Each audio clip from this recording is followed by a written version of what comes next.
your one's foundational values and thinking that you have something all figured out ahead of time, especially relates to, the idea of abortion and how you believe, one way about abortion, and how this kind of slapped you in the face a bit with this experience of Gabriel.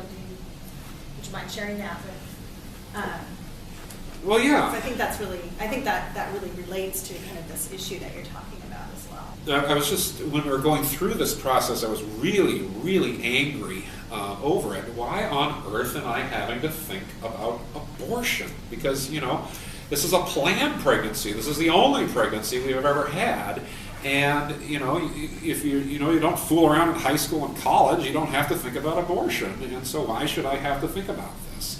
And one of the things I realized is that I believed that being a Christian and following the rules meant that you ought to be above temptation, that you shouldn't be tempted.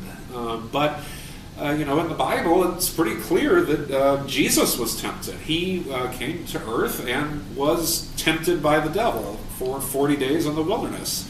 And, and it wasn't just, he was looking at all these kingdoms of the world that he could have. And it's not a story that's in there just so that we can say, oh, isn't Jesus strong? And it all just bounced right off of him like Teflon or something like that. I think this was a true struggle that Jesus went through in his life on earth. And so, to realize that part of my Christian struggle,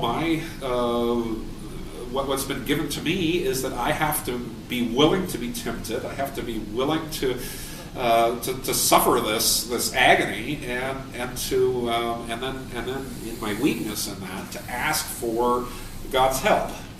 And so that was a change that I had to go through in order to accept what was going on.